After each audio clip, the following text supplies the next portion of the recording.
नमस्कार, आप देख रहे हैं 4 PM और मैं हूं अभिषेक मिश्रा।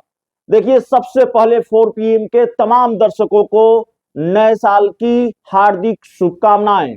और पिछले साल में, उससे पिछले साल में आप सब दर्शकों ने 4 PM पर जो भरोसा जताया है, उम्मीद करते हैं कि आगे भी आपका भरोसा हम पर बना रहेगा।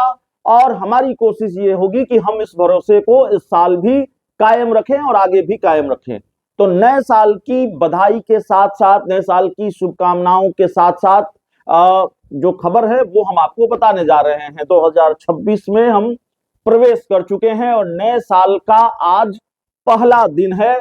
और जाहिर तौर पर राजनीति के गुना भाग पर जब बातचीत होगी तो ये सवाल तो बनता है कि नए साल में किसका गणित बनेगा, किसका गणित बिगड़ेगा। कुल मिलाकर बिहार का जो सियासी गणित है वो किस तरह का होने वाला है।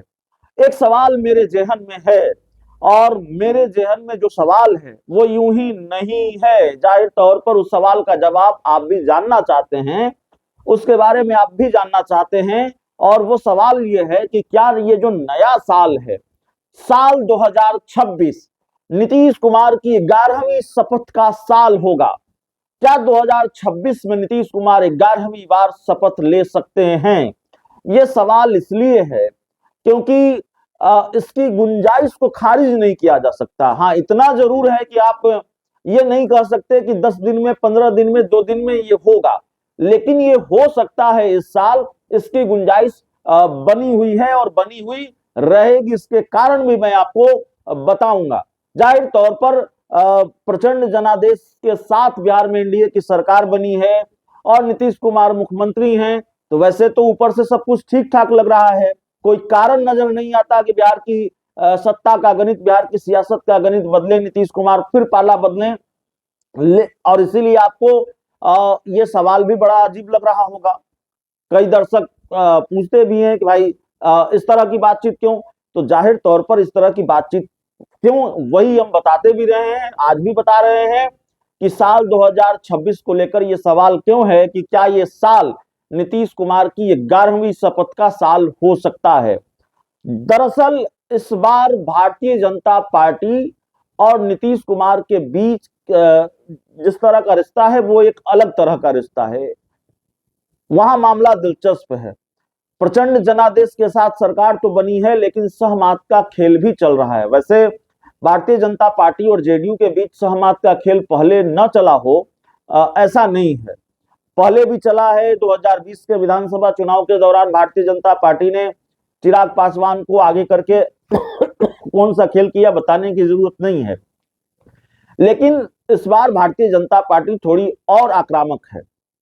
भारतीय जनता पार्टी के बारे में यह कहा जा रहा है, राजनीतिक गलियारों में यह चर्चा है कि भारतीय जनता पार्टी अब इस बात को लेकर बहुत आतुर है, बहुत जल्दबाजी में है कि नीतीश कुमार अब कुर्सी छोड़ें।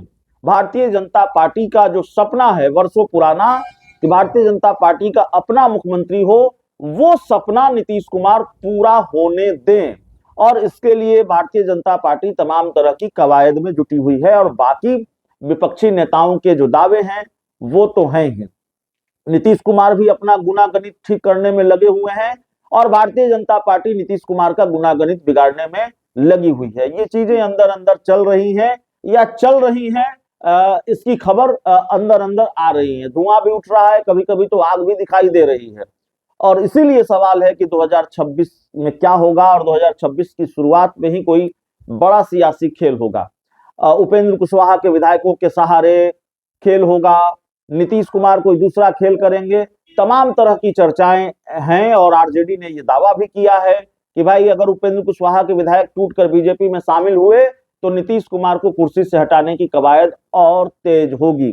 दरअसल भारतीय जनता पार्टी नीतीश कुमार की तरफ बहुत हसरत भरी निगाहों से देख रही है। भारतीय जनता पार्टी इस बात से शायद बहुत ज्यादा खुश है कि जनता दल यूनाइटेड के अंदर यह मांग तेजी से उठ रही है कि निशांत कुमार को राजनीति में लाया जाए, मुख्यमंत्री नीतीश कुमार के बेटे को राजनीति में लाया जाए। और कहा यह जा रहा है, एक कहावत है कि बिल्ली के भाग से छीका फूटना जिसको कहते हैं।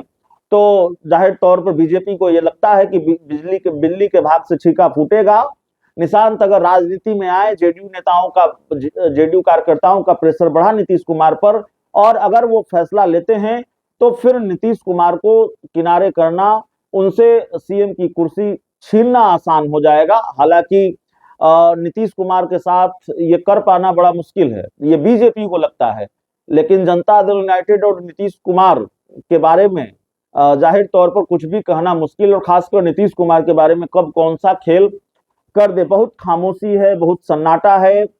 तेजस्वी यादव भी खामोश हैं, लालू यादव भी, नीतीश कुमार पर कोई हमला नहीं है, कोई उन पर निशाना नहीं साधा जा रहा है। और बंगला खाली करने का नोटिस मिला तो आरजेडी की तरफ से कुछ बयान जरूर आए, लेकिन लालू यादव ने, राबड़ी देवी ने, मीसा भारती, तेजस्वी यादव सब खामोश रहे। नीतीश कुमार को लेकर कोई नाराजगी नहीं जताई। और इधर भारतीय जनता पार्टी की ये जल्दबाजी कि नीतीश कुमार जल्दी कुर्सी छोड़े, इस तरह की राजनीतिक गलियारों में चर्चा है। दिल्ली में नीतीश कुमार और अमित शाह और प्रधानमंत्री नरेंद्र मोदी के बीच क्या मीटिंग हुई? भारतीय जनता पार्टी अपना गणित ठीक करना चाहती है। बीजेपी अगर उपेंद्र कुशवाहा के विधायकों को अपने साथ लाती है तो नीतीश कुमार का गणित बिगड़ेगा। नीतीश कुमार अगर उपेंद्र कुशवाहा के 3 नाराज विधायकों को अपने साथ ले आते हैं तो उनका गणित दुरुस्त होगा। और जेडीयू चाहती है कि बिहार में वो बड़े भाई की भूमिका में हो, बड़ी पार्टी बन जाए, एनडीए की सबसे बड़ी पार्टी या बिहार की सबसे बड़ी पार्टी बन जाए।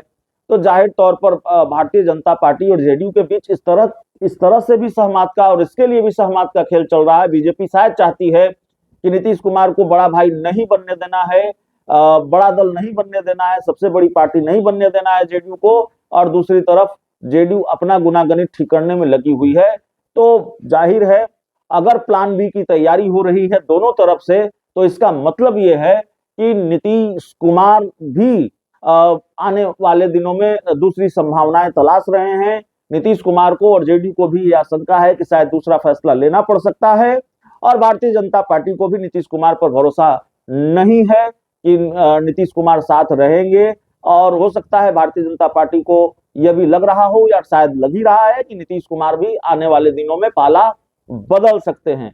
तो दोनों ही तरफ से खेल चल रहा है। तो साल 2026 क्या पाला बदल का खेल साबित होगा? 2026 नीतीश कुमार की 11वीं शपथ का साल होगा, ये देखना होगा।